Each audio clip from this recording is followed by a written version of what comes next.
ഇതേ കൊട്ടേഷൻ കൊലപാതകത്തിൽ ബിജു ജോസഫും ജോമോനും തമ്മിലുള്ള കരാർ വ്യവസ്ഥകൾ പുറത്ത് വരികയാണ്. കഴിഞ്ഞ വർഷം ഓഗസ്റ്റ് 27-നാണ് ഉപ്പുതറ പോലീസിന്റെ മധ്യസ്ഥതയിൽ കരാറിൽ ഏർപ്പെട്ടത്. Tempo traveller, ambulance, mobile freezer എന്നിവ കൈമാറുന്നത് സംബന്ധിച്ചായിരുന്നു കരാർ. ഇത് പാലിക്കാത്തതിനെ തുടർന്ന് കൊട്ടേഷൻ സംഘത്തിന്റെ സഹായം തേടി എന്നാണ് ജോമോൻ നൽകിയ മൊഴി.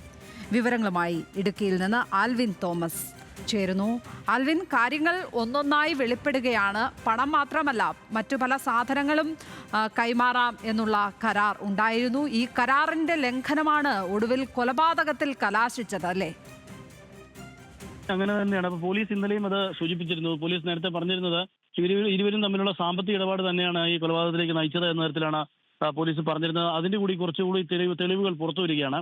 നമ്മൾ ഇന്നലെ ഈ സംഭവം ഉണ്ടായപ്പോഴൊക്കെ നമ്മൾ അന്വേഷിച്ചപ്പോൾ നമുക്ക് മനസ്സിലായിരുന്നു ഈ ബിജുവുമായി ഉണ്ടായിരുന്ന കരാർ പാലിക്കപ്പെടാതെ വന്നതാണ് ഇതിലേക്ക് നയിച്ചതെന്ന് നമ്മൾ ഇന്നലെ തന്നെ അത് പറയുകയും ചെയ്തിരുന്നു.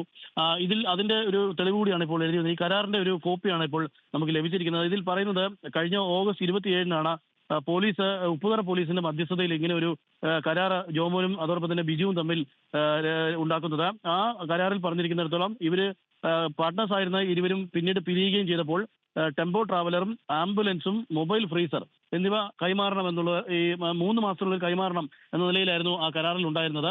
ഇവർ തമ്മിൽ കാറ്ററിംഗ് സർവീസിന്റെ അടക്കം ബിസിനസ് നടത്തിയിരുന്നു. അതുകൂടാതെയാണ് ഈ ആംബുലൻസ് സർവീസിന്റെ ബിസിനസ് നടത്തിയിരുന്നത്.